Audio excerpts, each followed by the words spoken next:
प्यारे साथियों, नमस्कार। स्वागत है आप सभी लोगों को अपना प्यारा सा परिवार मैट्रिक बोर्ड वाल्स में। प्यारे साथियों, आज आप सभी लोगों के सामने मैं लेकर आया हूँ संस्कृत की चैप्टर 2, संस्कृत का चैप्टर 2 यानी पाठ 2, जिसका नाम क्या है, पाटलिपुत्र वैभवम। उसका मैंने ऑब्जेक्टिव करा दिया है और आज लेकर आया हूँ सब्जेक्टिव। किस चीज़ को लेकर आया हूँ? सब्जेक्टिव को लेकर आया हूँ। ठीक है, तो ये सब्जेक्टिव को मैं आप सभी लोगों के सामने कराऊंगा। किस चीज़ को करवाऊंगा? सब्जेक्टिव करवाऊंगा, सब्जेक्टिव। ठीक है, प्यारे साथियों, वीडियो को स्टार्ट करने से पहले मैं आप सभी लोगों से आग्रह और अनुरोध करना चाहूँगा कि प्लीज़ हमें सपोर्ट की ज़रूरत है। आप सभी लोग सपोर्ट कीजिए। वीडियो से कुछ समझ में आए, कुछ सीखें तो मुझे लाइक कीजिए, सब्सक्राइब कीजिए और कमेंट में बताइए कि मेरे वीडियो में क्या आपको कमी दिख रहा है। ठीक है, चलिए, तो बिना टाइम वेस्ट किए, क्योंकि अभी एग्ज़ाम का टाइम है, आपका एक एक समय कीमती है। यदि मैं आपका टाइम वेस्ट करना चाहूँ तो यही वीडियो में 1 घंटा लगा सकता हूँ, लेकिन मैं वैसा नहीं करता। Direct come to the point करता हूँ। बस पॉइंट की बात करता हूँ, डायरेक्ट जो मुझे समझ में आता है मैं उसे रख देता हूँ, बच्चों के सामने रख देता हूँ और वो रख कर निकल जाता हूँ। ठीक है, वो मैं बता देता हूँ। ठीक, और मुझे बकवास की बात करने की आदत नहीं है। ठीक है, तो चलिए हम सब्जेक्टिव क्वेश्चन को देखते हैं। किस चीज़ को देखते हैं? सब्जेक्टिव क्वेश्चन को। तो ध्यान से देखिएगा, जैसे कि ये जो है कभी कभी पूछ दिया जाता है 1 नंबरिया में। जैसे 2 क्वेश्चन दे देगा, आप बोलेगा कि इसको हिंदी में उत्तर कीजिए। ठीक है, जैसे ये देखिए, ये संस्कृत में दिया गया है। ये क्या है? संस्कृत में दिया गया है। ठीक है, और बोलेगा कि हिंदी में उत्तर दें। क्या दें? हिंदी में उत्तर दें। तो हम आपको बता देते हैं कि क्या है। ठीक है, तो पहला क्वेश्चन क्या है? पहला क्वेश्चन यह है कि कुटनीम काव्यस्य रचनाकार क अस्ति। कहने का मतलब कुटनीम काव्य जो है किसकी रचना है? कुटनीम काव्य किसकी रचना है? तो यह जो रचना है किसकी है? कुटनीम काव्यस्य, क्या लिखा हुआ है? कुटनीम काव्यस्य रचनाकार दामोदर गुप्त अस्ति। कहने का मतलब कुटनीम काव्य जो है दामोदर गुप्त की रचना है। किसका है? दामोदर गुप्त की। मौर्य कालस्य नगरस्य व्यवस्था कृषि आसीत। ठीक है, मतलब कहने का मतलब मौर्य काल के समय में पटना नगर के व्यवस्था जो था कैसा दिखता था? कैसा दिखता था? तो वो देखिए नीचे क्या बता। मौर्य कालस्य नगरस्य व्यवस्था अति उत्कृष्ट आसीत। कहने का मतलब उस समय की व्यवस्था तो जी, व्यवस्था जो थी बहुत ही उत्कृष्ट थी, आकर्षित करने वाली थी। भगवान बुद्ध बहुकृत्व कुत्र समागतः। अब देखिए इसको हिंदी में क्या है? भगवान बुद्ध बहुकृत्व पाटलीग्राम समागतः, मतलब वो कहाँ रहते थे? वो पाटलीग्राम में रहते थे। पाटली पुत्र कस्य नदः तीरे अवस्थिमस्थि, मतलब कौन? पाटलिपुत्रम जो है कौन सा नदी के किनारे है? तो ये कौन सा नदी के किनारे है? गंगा नदी के किनारे है। कौन सा? यानी गंगा मैया के किनारे हैं। तो पाटलिपुत्रम गंगा नदा तीरे अवस्थिमस्ति।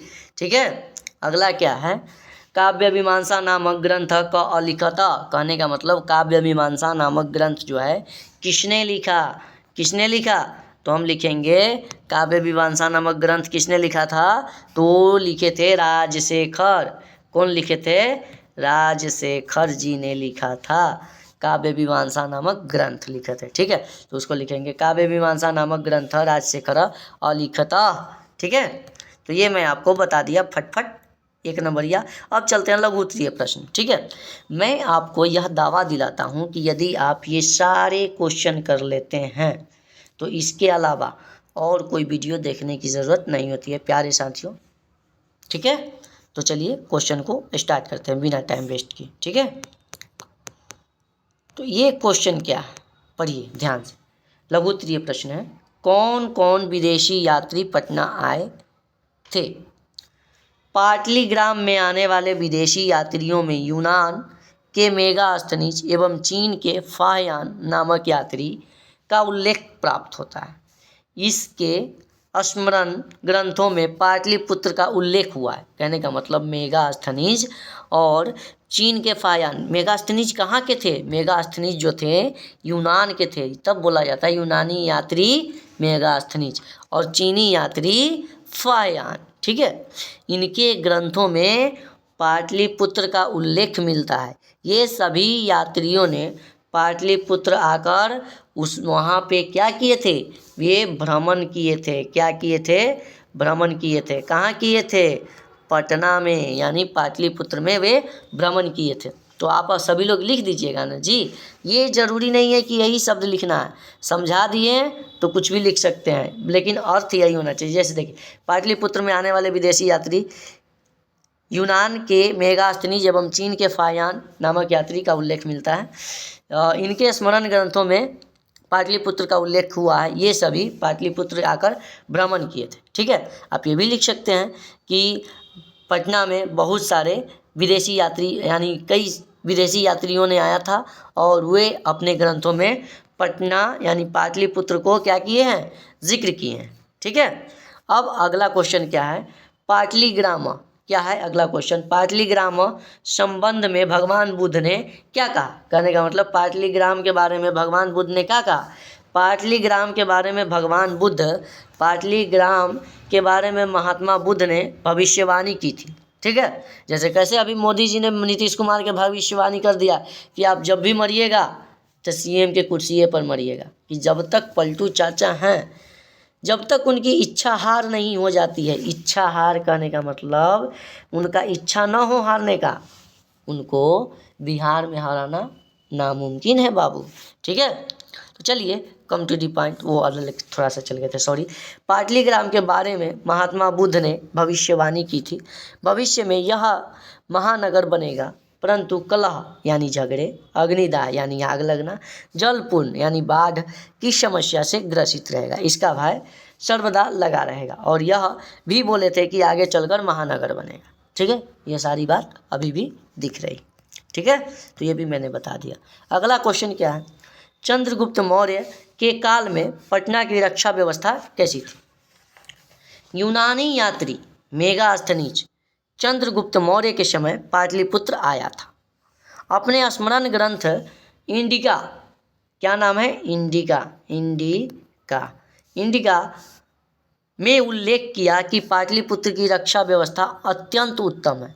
चंद्रगुप्त मौर्य के शासनकाल में पाटलिपुत्र की रक्षा व्यवस्था काफ़ी मजबूत थी, यानी यहाँ पे किसी भी तरह का कोई गलत काम नहीं होता था, किसी भी चोर उचक्के के दाल नहीं गला करते थे। ठीक है, राजशेखर ने पटना के उल्लेख किस रूप में किया?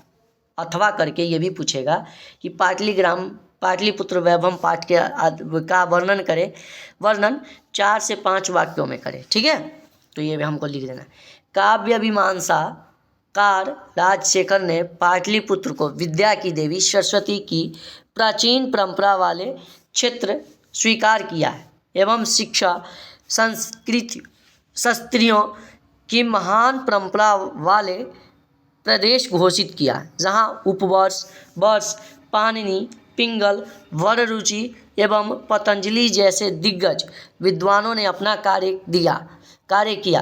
पाटलिपुत्र को विद्या की देवी सरस्वती की प्राचीन परंपरा वाला क्षेत्र माना जाता है, यानी सरस्वती का कुलगिरी भी कहा जा सकता है। क्या कहा जा सकता है?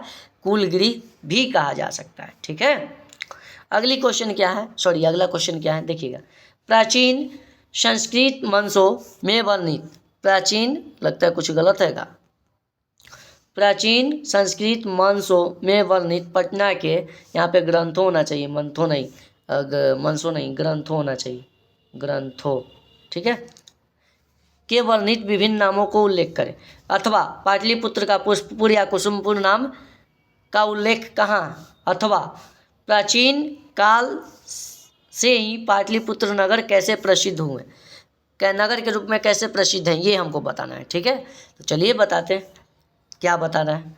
प्राचीन संस्कृत ग्रंथ एवं पुराणों में पाटलिपुत्र का पूर्व नाम पुष्पपुर अथवा कुसुमपुर पाया गया है। ठीक है, इससे पता चलता है कि इसी क्षेत्र में इसी क्षेत्र विशेष रूप में पुष्प यानी फूल की खेती प्रचुर मात्रा में होती थी, अर्थात पाटल गुलाब की खेती पाटलिपुत्र इसे क्षेत्र का नाम पड़ा होगा। ऐसा अनुमान किया जा सकता है यहाँ पर ज़्यादा मात्रा में फूलों की खेती होती थी। ठीक है, कहने का मतलब यहाँ पे गुलाब की खेती ज़्यादा होती थी, पुष्प की खेती ज़्यादा होती थी, इसलिए इसका नाम पुष्पपुर या कुसुमपुर रखा गया। ठीक है, अगला क्वेश्चन क्या है, ध्यान से देखिएगा। अगला क्वेश्चन यह है कि पाटलिपुत्र के वैभव पर प्रकाश डालें अथवा पाटलिपुत्र की विशेषताओं का वर्णन करें, ये हमें बताया गया है। ठीक है, तो देखते हैं क्या है। पाटलिपुत्र बिहार राज्य की राजधानी। पाटलिपुत्र का वर्णन प्राचीन मनीषियों ने ही नहीं बल्कि विदेशी यात्री मेगास्थनीज और फाहियान आदि ने भी किया। इस नगर का उल्लेख इंद्र के स्वर्ग से भी बढ़कर बताया गया है। भगवान बुद्ध ने इसका उल्लेख करते हुए कहा है कि कालांतर में यह नगर समृद्ध होगा। जीवन के प्रत्येक क्षेत्र धार्मिक, औद्योगिक, राजनीतिक आदि में पटना का विशेष महत्व रहा है। चंद्रगुप्त मौर्य के समय इसकी रक्षा व्यवस्था अत्यंत उत्तम थी। गुप्त वंश के काल में आजकल के दुर्गा पूजा के समय समान कमौदी महोत्सव मनाया जाता है। कहने का मतलब गुप्त वंश के समय में जैसे हम लोग दुर्गा पूजा यानी नवरात्रि को मनाते हैं, वैसे ही उसी समय में वो क्या बोलता है कमौदी महोत्सव मनाते थे, कमौदी महोत्सव मनाते थे। आज एशिया के दीर्घतम सेतु महात्मा गांधी सेतु का निर्माण गंगा नदी के ऊपर ही है। साथ ही पटन देवी को पटना का पालन करता माना गया है। ठीक है, भारत के पर्यटन मानचित्र पर भी पाटलिपुत्र उल्लेखनीय स्थान रखता है। ठीक है, इतनी सारी चीज़ जो थी पटना के बारे में बताया गया है। ठीक है, तो इसमें से 2-3 भी लिख दीजिएगा, काफ़ी। ठीक है, आगे देखिए। पटना के प्रमुख दर्शनीय स्थल का नाम लिखना है, तो इसमें क्या लिखना है, गोलघर, गांधी सेतु, चिड़ियाघर, ये सब जो भी है लिख देना है। संग्रहालय हो गया, सचिवालय हो गया, तारामंडल हो गया, ये सारे चीज़ों के बारे में लिख देना है। ठीक है, बिहार के राजधानी पटना के दर्शनीय स्थल में गांधी सेतु, संग्रहालय, सचिवालय, गोलघर, तारामंडल, जैविक उद्यान, मौर्यकालीन अवशेष तथा महावीर मंदिर उल्लेखनीय है। इसके अतिरिक्त सिख धर्म के 10वें गुरु गुरु गोविंद सिंह का जन्मस्थल भी गुरुद्वारा भी विशिष्ट स्थान। यह संपूर्ण विश्व के सिख समुदाय के लोग समझिए, कहने का मतलब गुरुद्वारा में संपूर्ण विश्व के सिख संप्रदाय के जो लोग हैं यहाँ पे क्या करने आते हैं, दर्शन करने। क्या करने आते हैं, दर्शन करने आते हैं। ठीक है, अगली क्वेश्चन क्या है ये देखेंगे कि किन किन विदेशी यात्रियों ने अपने स्मरण ग्रंथों में पटना का वर्णन किया है। ठीक है, तो ये मेगास्थनीज, फाहियान, वेदसोंग आदि ने विदेशी यात्रियों ने अपने ग्रंथों में पटना का वर्णन किया है। किस चीज़ का, पटना का वर्णन किया है। ठीक है, अगला क्वेश्चन क्या है ये ध्यान से देखिएगा कि पटना के विभिन्न नामों का उल्लेख करें। तो पटना के विभिन्न नाम, प्राचीन ग्रंथ एवं पुराणों में पटना का नाम पुष्पपुर या कुसुमपुर है। ठीक है, उसे पटना पाटलीग्राम भी कहा जा सकता है, पाटलिपुत्र भी कहा जा सकता है, ये सारी चीज़ नाम है। ठीक है, तो प्यारे साथियों, जैसे मैंने आपको बताया आज मैं सब्जेक्टिव का पूरा खल्लास करा दिया। यदि आप इसको बढ़िया से देख लेते हैं तो यही मैंने 9 क्वेश्चन आपको कराए हैं, यही 9 में से हर क्वेश्चन आएगा, इसके अलावा अलग एक भी क्वेश्चन नहीं आएगा। ठीक है, तो प्यारे साथियों बस आप सब लोग एक लाइक, सब्सक्राइब और अपने दोस्तों में शेयर कर दीजिएगा। ठीक है, तो मिलते हैं अगले वीडियो में, तब तक के bye, take care, love you all मेरे फ्रेंड्स।